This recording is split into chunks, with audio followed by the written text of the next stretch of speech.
Thank you, Aidana, for organizing the series of talks.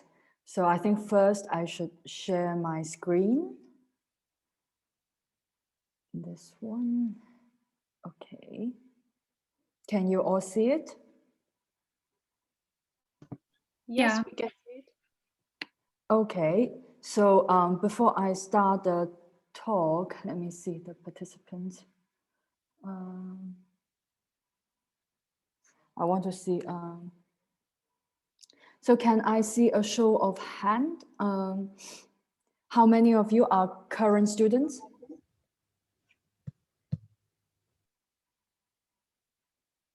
Okay. Can you give me a thumbs up or like or anything to tell me whether you're a current student? Okay.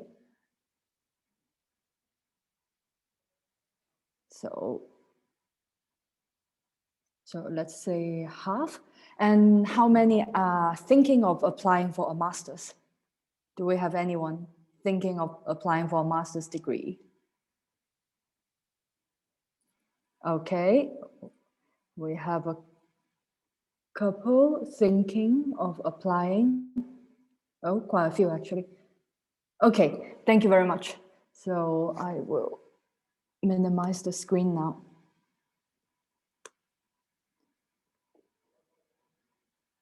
Okay, there we go.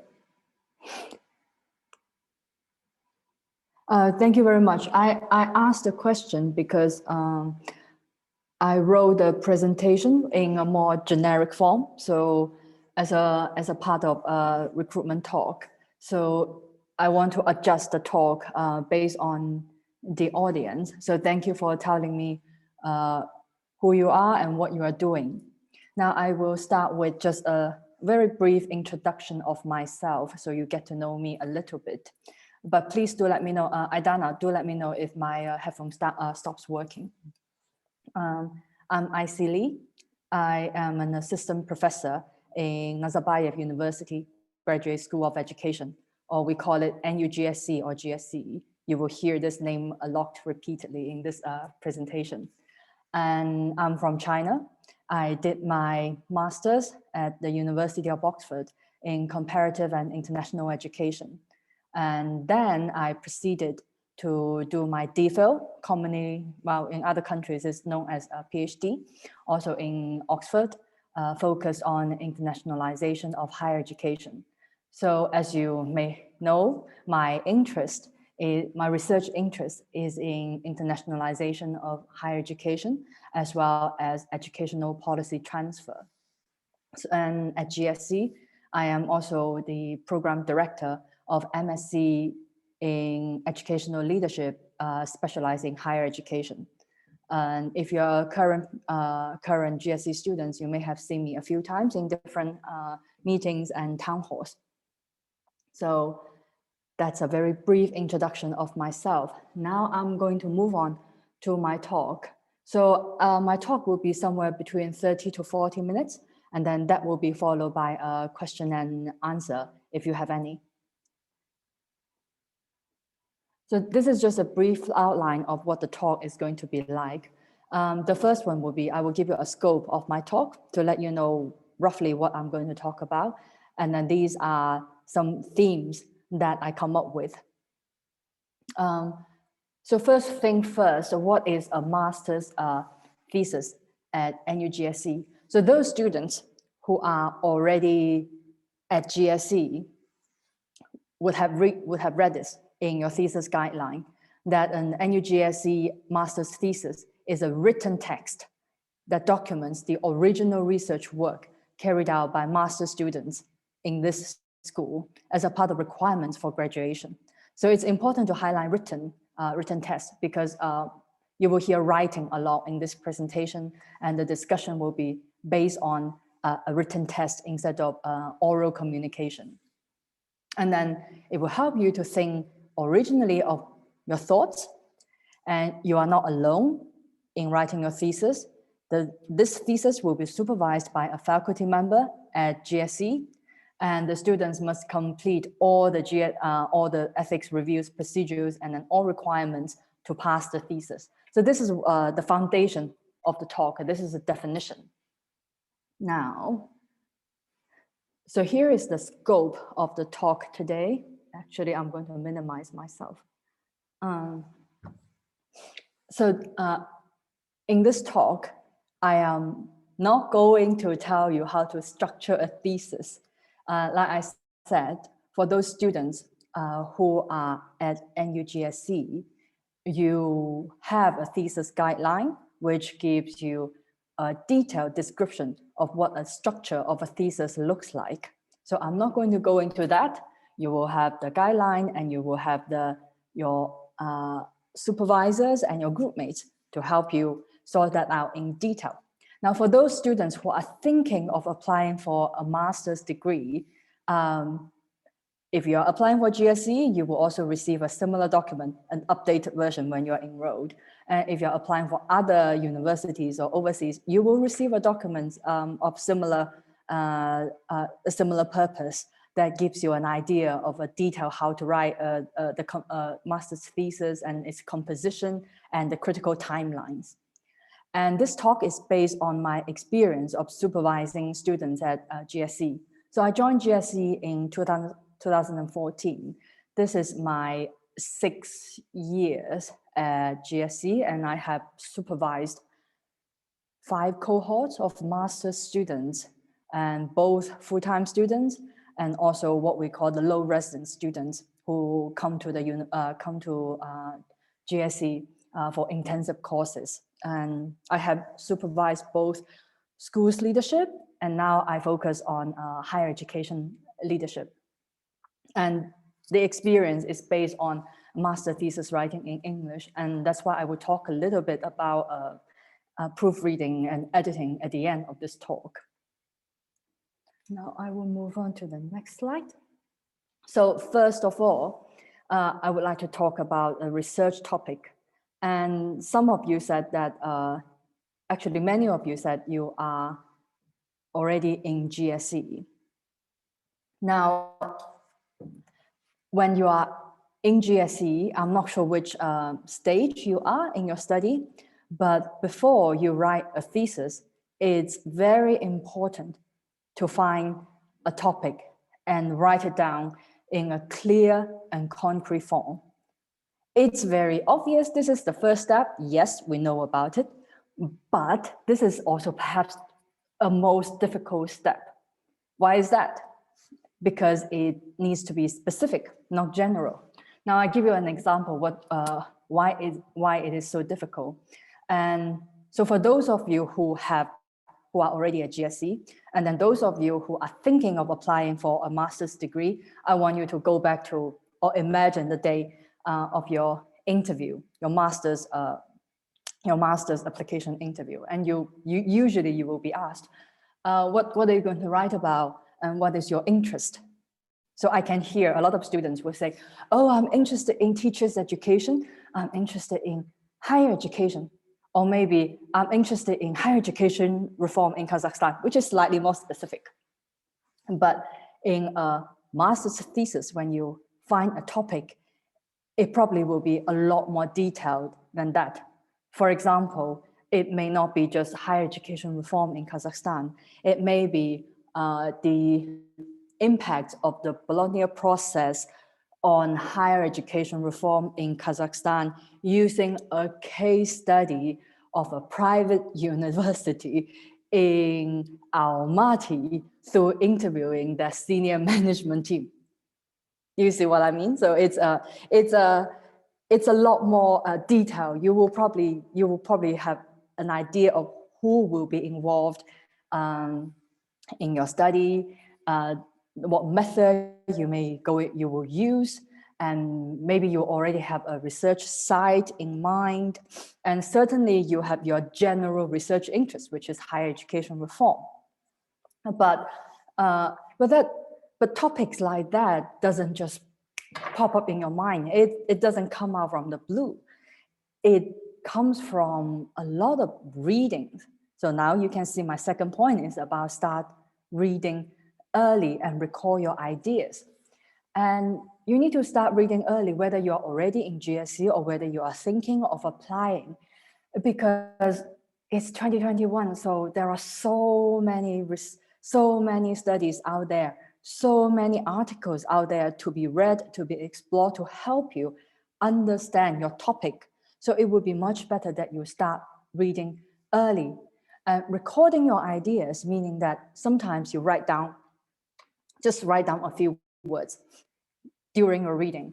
For example, again, going back to higher education reform, that reform, it can be credit transfer, it can be using English as a medium of instruction, it can be the Bologna process impacts, like I quoted as another example. So it could be many of these ideas that may interest you. So it's important to capture that moment, because one of the days when you sit down with your supervisor or future supervisor, or during an interview, you will be asked again the question, so what are you going to write about?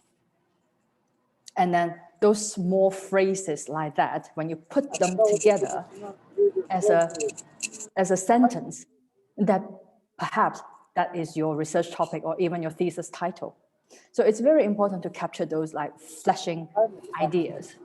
Now, another reason why you should start reading early is a master's thesis is considered a higher degree thesis. So I assume you have all finished your undergraduate studies.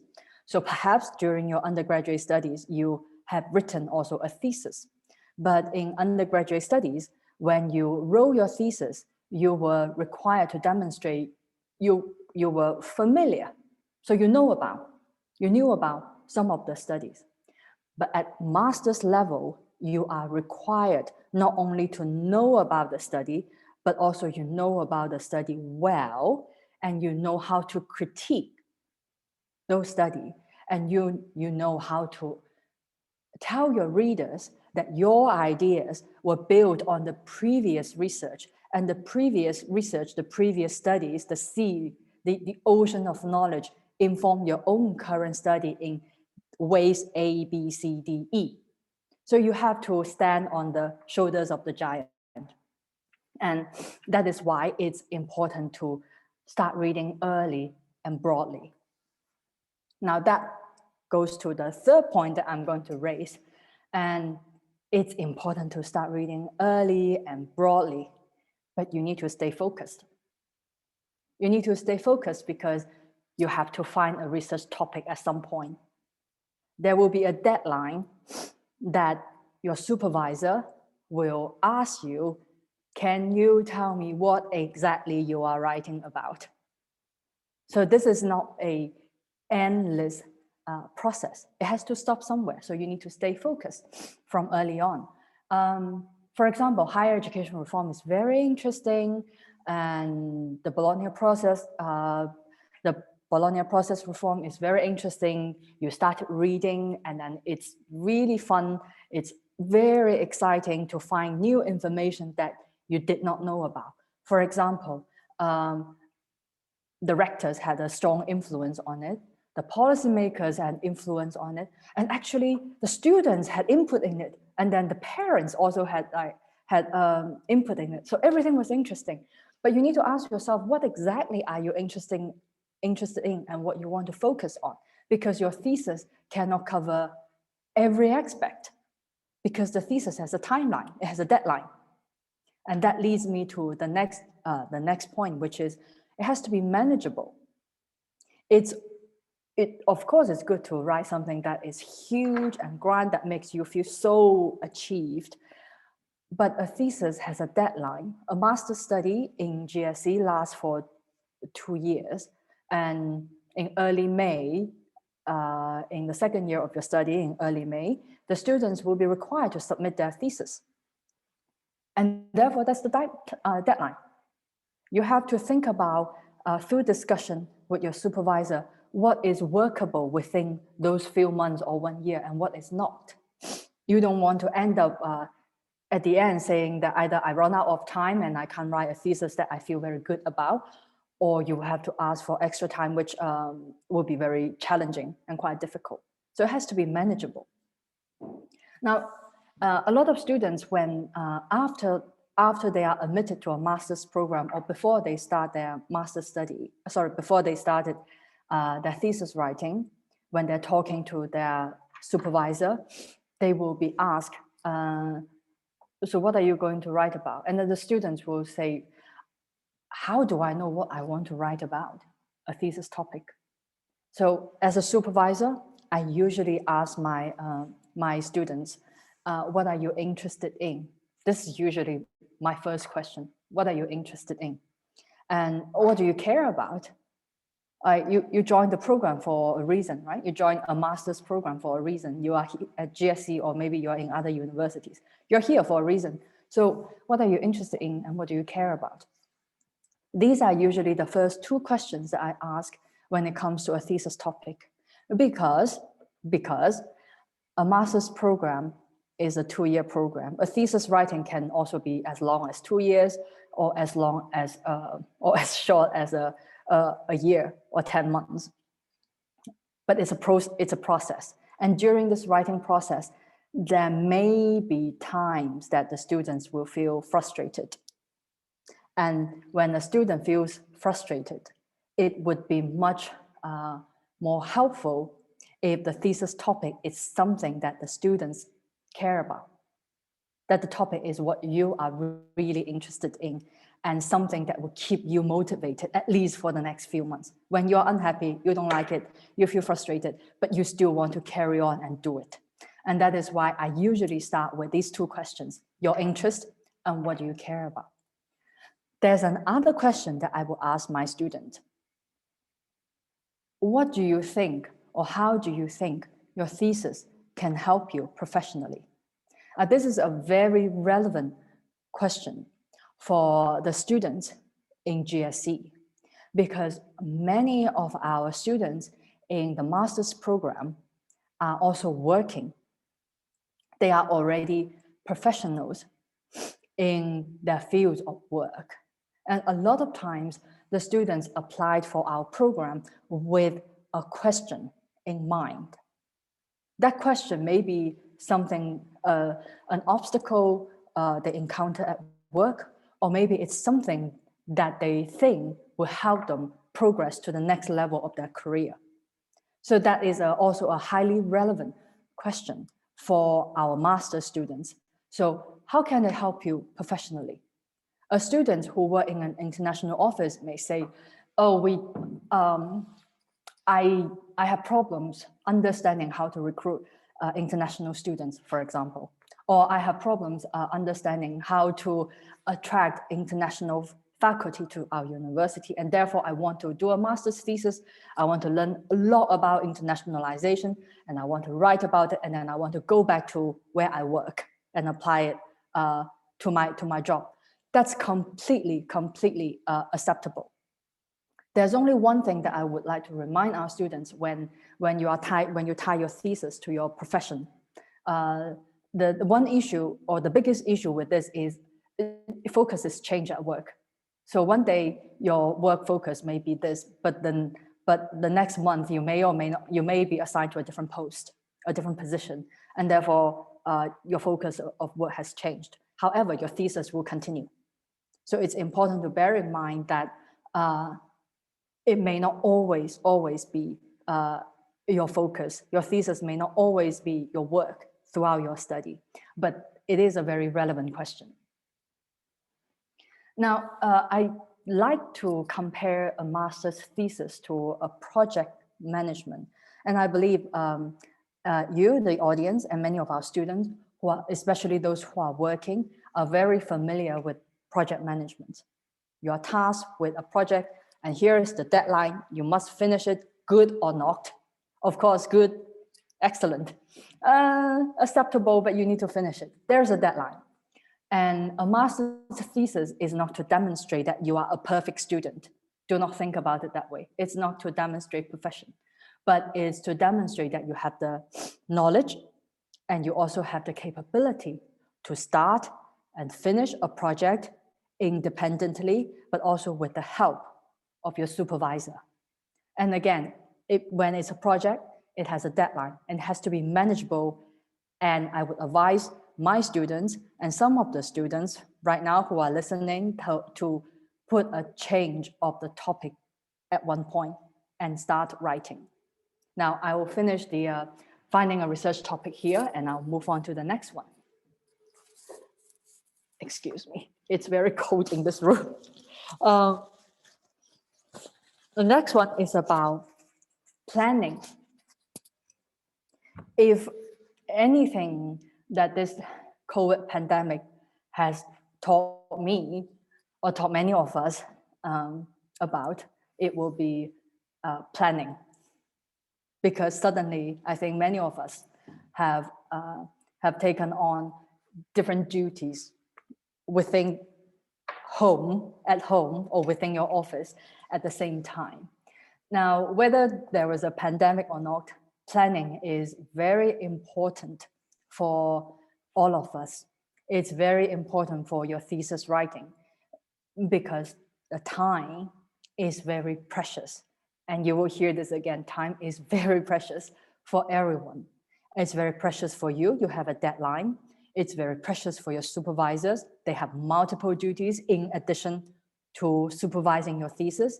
It's also very precious for your group mates and your colleagues, your employers, your friends, and your family. So being able to sort out the stages of your work, and also to prioritize your work during the planning and during different stages of your planning, will help you a lot when you write progress in your thesis writing. One way to find out this kind of, to plan your work and find an effective plan for yourself in writing, is to find your own rhythm, because everyone is different. I think when I was a student and now I'm a supervisor, I always heard people giving different opinions, ideas about when someone should write. You will hear people say, oh, early morning is the best time to write because you haven't started with any other things. Or after you do your work in the evening, that's the best time to write. So these are very general ideas of when to write. But I would advise my students to find their own rhythms, because everyone is different. Some students prefer early morning, but some are 9 hours, very different. Some find themselves more creative at night. Some find themselves more creative when they're not eating, when they're starving. So write it before mealtime. And therefore knowing yourself, knowing your rhythm is really important during this planning, so you can map the planning, the time, the golden period of time of writing into your calendar, into your daily work. And that brings us to a time plan, that you probably will need a time plan about how you write your thesis, at what stage, at what date, roughly, you should finish which part of your thesis. And different people have different ways. For example, I'm a visual person, so I prefer the printed format in front of me. Even when I have a laptop, I have stickers, the app with stickers, reminding me the deadlines right there on my desktop. It's really useful to create a backward calendar. So in GSE, I believe our students hear it a lot, a backward calendar, work backwards from your deadline. And if you are applying to GSE, and you will hear it too, if you are admitted, then you will hear the backward calendar. So there are major deadlines there, and then you map your writing progress to these major deadlines. Now, this is very important for everyone. It's especially important for students with multiple roles and multiple duties. So when you are in GSE, you're an MSc student, you're a full-time student, but at the same time, you may be working full-time like many of our MSc students. So you have your full-time job duties. And then maybe at home, you're a parent, you have your parents' duty. And then maybe you're helping out with your extended family, so you have extra duties. So there are actually multiple deadlines overlapping with one another. You may want to visualize that on a backward calendar, so you know where you are and you know when your time will be absorbed and used in other duties instead of writing your thesis. So this is one one advice I would give to my own students. When you're making such plan, it's important to be realistic, and also you will have to be flexible with major deadlines in mind. So some deadlines are non-negotiable. I think in GSE, our students know that, that the thesis submission deadline is non-negotiable. And another deadline would be the ethics review application. I mentioned it very early on about what the thesis mean in NUGSE. So without the ethics review approval, our students cannot start their data collection.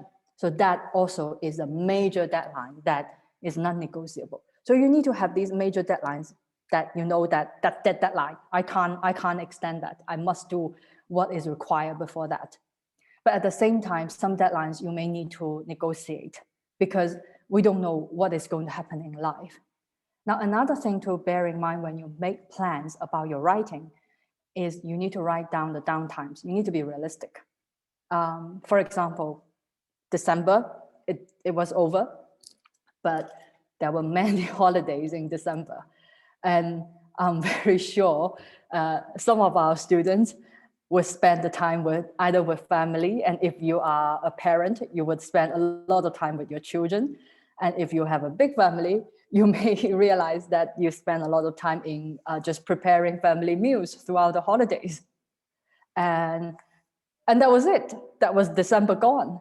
And at the same time, your supervisor may be on holiday at the same time because it is December.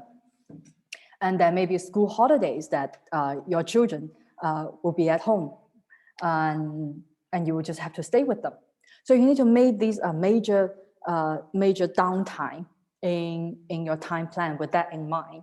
Now, another thing to bear in mind is to also remember when in your thesis writing, if you think you are going to visit some sites, some places for data collection for your thesis, for example, schools, nurseries, different government offices or universities, if you need to talk to people, you also need to mark down the time of holidays and closure, because you may not be able to get in touch with anyone around that time, not just on those days, but around those days and weeks. So this is one way to write down your, to plan your time and your thesis writing. So you know there are, in fact, yes, it looks like I have 10 months to write my master's thesis, but in fact, remove December, remove January, remove March. How many days have I left? Not that many. And that you need to remember. And in order to gain your time during this very limited time, sometimes you have to say no. And it's actually quite difficult. And I hear it from our students. They say during their thesis writing, it's quite difficult to say no to others. And it's very difficult at the moment for our students when everyone is working at home, because full-time job, being a parent, a student, bottom. The priority as a master's student is the bottom. Like, why is it important to be a student? Why is your thesis more important than making a family meal for the holiday, or taking the kids out for play, or finishing a report for your employer? You have to negotiate, you have to talk to and communicate with the people around you about different priorities and different duties. And therefore you have to say no sometimes, well, a lot of times towards the end of your thesis writing. And that is how you can protect some of your writing or many of your writing hours during your planning. Ideally, students should write every day. That's an ideal situation. But I know that if you're working full-time with other duties, that may not be the case. However, I would advise our students to try to protect those writing times when you are most productive intelligently, and learn to say no to many of these requests. Now, procrastination. I remember one of my students wrote a thesis on social media's influence on undergraduate students' study. So one of her conclusions was, procrastinators procrastinate, whether there is social media or not. If there is no social media, no social networking, there will be other distractions to make procrastinators take their time off. And the only way to deal with that is stop making excuses. If you understand that time is limited in writing. Now, to give you an example, so I had lunch at the 1 o'clock, and that took about 15 minutes. And then I have 45 minutes left before this talk. And I could tell myself that, well, there's only roughly about half an hour, 40 minutes until my talk. So I should just do some random things. But I didn't allow myself to do that because time is limited and it's very precious. So I spent half an hour working on an article that I was working on, even though it was only, I wrote somewhere between 100 to 200 words, and maybe in the next week I may remove them. But still, it's about how you make a habit of writing, build writing as a regular practice, as a habit into your daily routine, and try not to waste those very small sessions of time in your writing process. And like I mentioned before, it's very easy to underestimate the time needed to complete the thesis. I quoted the example of you thought you might have 10 months, but then there were so many holidays taking away the time. There are different duties and there are interruptions in between, and suddenly you found yourself have only 2 months left at most to write your thesis, and that would make you stressed. So don't fall into that category, but start understanding your time, understanding your priority, and understanding your writing process by making a plan for your writing. Now, I will move on to the next topic, which is your supervisor. The students at GSE will know that you are not alone in your thesis writing. And if the students who are not at GSE but who are considering, then once you are admitted at GSE, you will be assigned to a faculty who are familiar with your research topic or your interest, what you're interested in. You will be assigned to a faculty who knows your area to work with you. So the title is, for this slide, is working with your supervisor. You're not working for your supervisor. They are not your bosses. You are your own boss. Your supervisor is part of your team, and they are helping you. They are helping you, but you are ultimately responsible for your own progress. So your supervisor is not going to run after you and say, hey, you should do this, you should do that. Now is the deadline. They're not going to do that.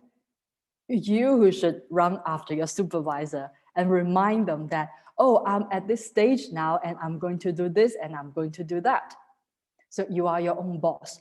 You manage your progress and you're working with your supervisor in a team, not for your supervisor. And one way to work with your supervisor very wisely is to proactively schedule meetings with your supervisor at the appropriate time.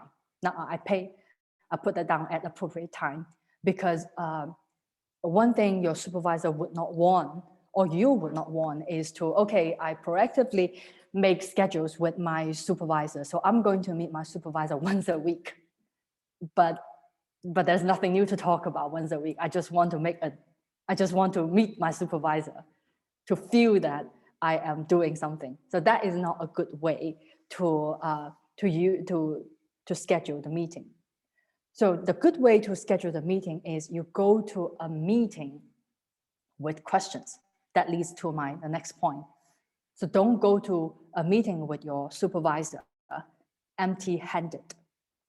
And I also know that if you are, there are students who are thinking of applying at GSE at this seminar, and I know some of you would do this, you may email the potential faculty about GSE and maybe about your study, whether it's GSE or whether it's somewhere else.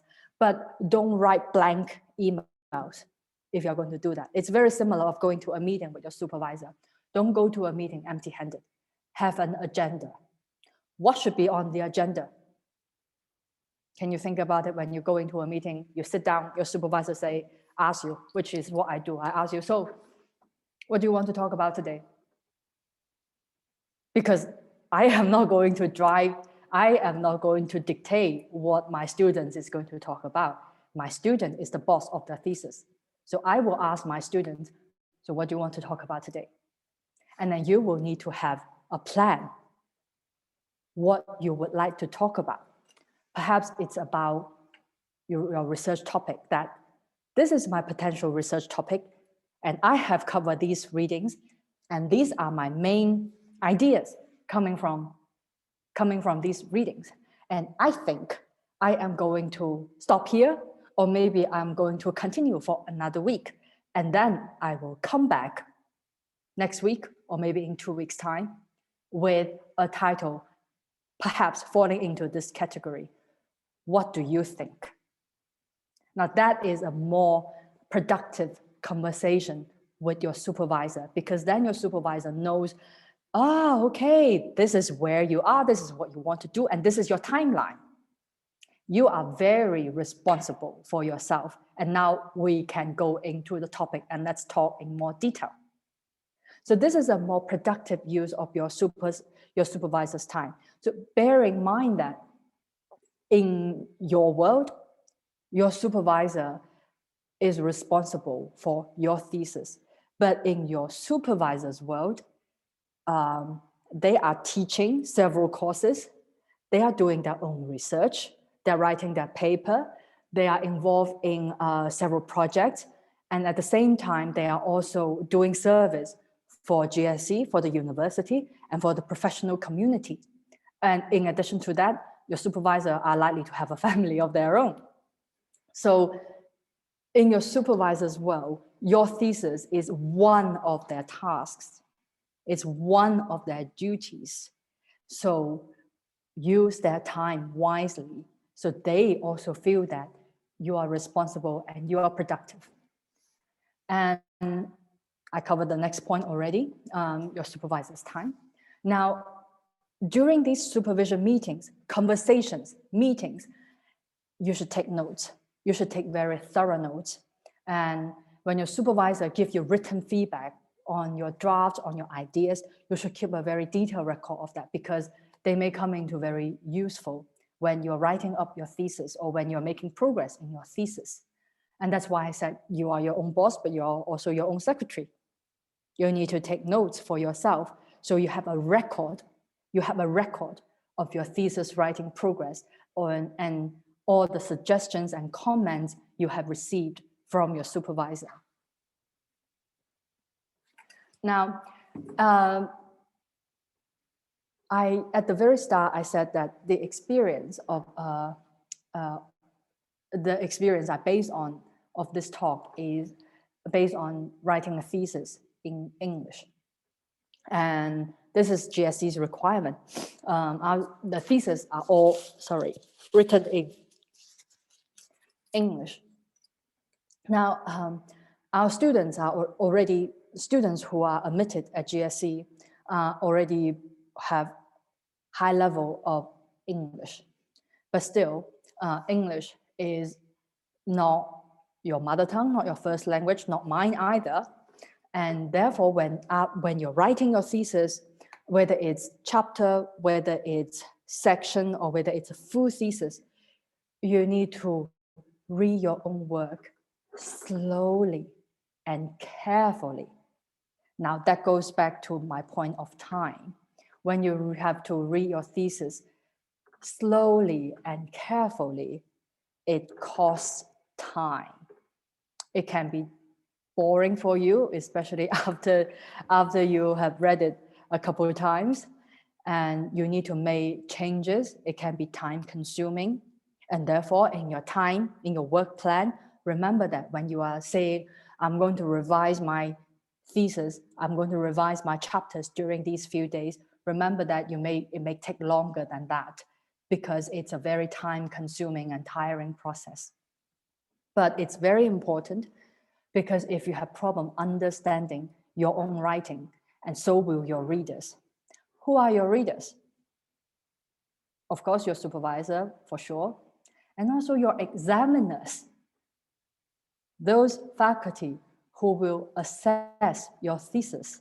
So if they don't understand what you're writing, they find it very confusing, then you will have problem getting a good grade or a passing grade.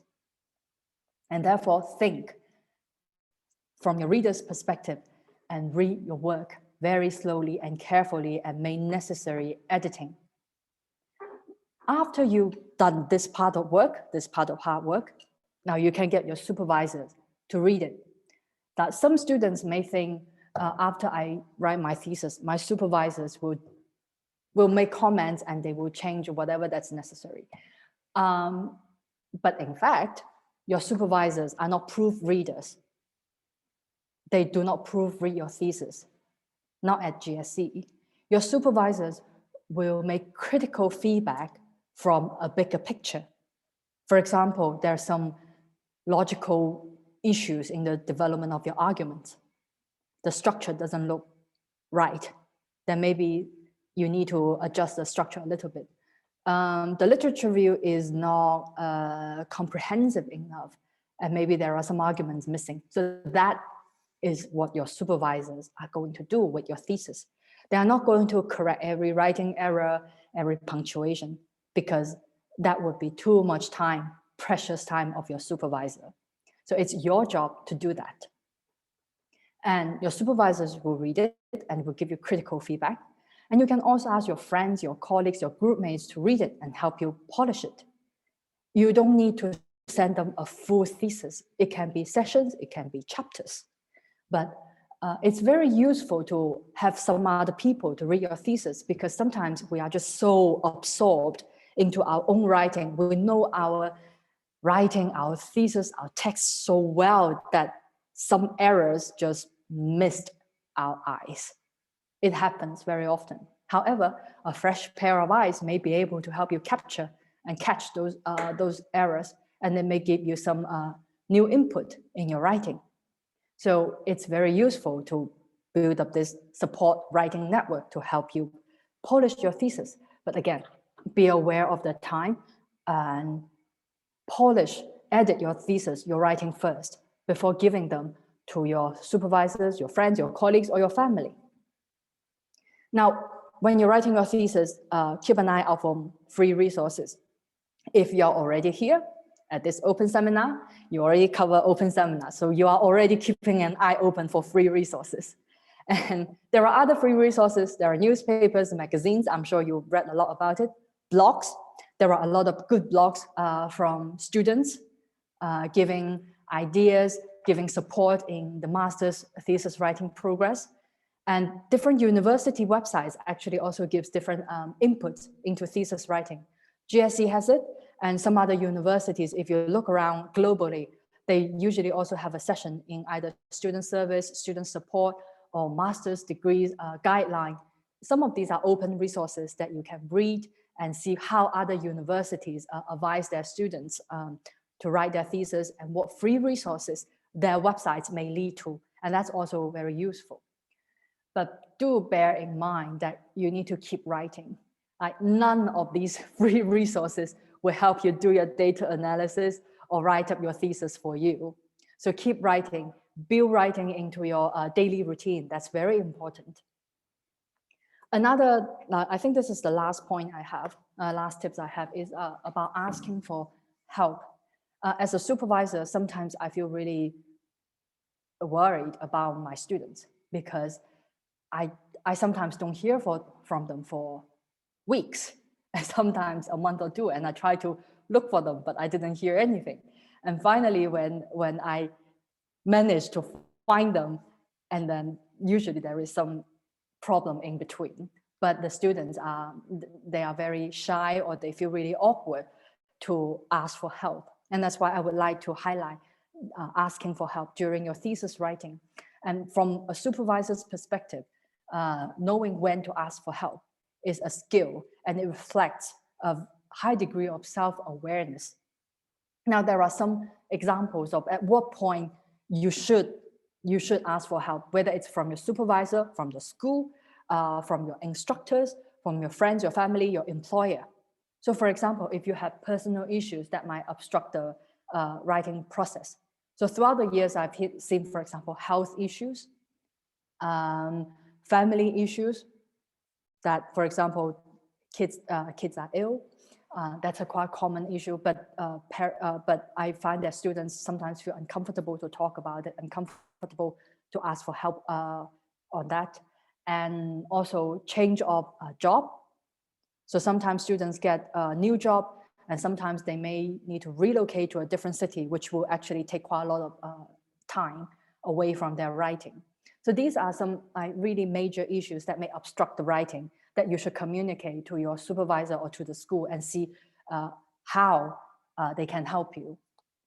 Or when you hit a writer's block, when for weeks, for days, that you just can't write any words anymore because you just can't write. And that is also a time to talk to your supervisor or talk to your group mates and see how they are doing and see what ideas they can give you to keep you writing. Now, a sudden drop motivation is also quite common, especially towards the end of a thesis writing when the students get tired and thinking about, oh, how can I put 20,000 words together in a thesis? And a sudden drop of motivation. That's why I said at the very beginning that when you find a topic, you may want a topic that can keep you going. It keeps you going even when you are not motivated. And another very important critical point is when a student feels really low in mood, unhappy, feeling very low, and that may indicate other issues. And that is also a time to talk to a supervisor, your group mates, your friends, or the university has counseling service. And these are some critical points throughout these few years at GSC that I find that a student should reach out and ask for help during the thesis writing progress. So to conclude today's talk, 4 words when it comes to thesis writing. Think a lot from the start. You need to do a lot of planning because time is very precious. You need to keep writing and build writing into your daily routine, whether it's long or short, but keep it as a habit, writing. And then revise.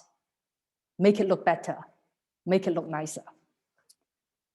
Thank you very much. That's all I have for this talk. You can see my email there. If you have any questions, you would like to have a chat about maybe applying for GSE, you can email Aidana, who is our master here in applying for GSE, or you can email me if you have any specific questions, especially about MSc program or about higher education. That's all. Thank you very much. If you have any questions, please feel free to ask. I'm quitting the,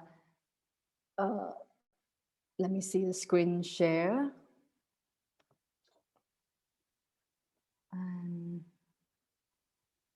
Okay. Thank you. Thank you, Iris, very much. Let me now stop the recording at this point.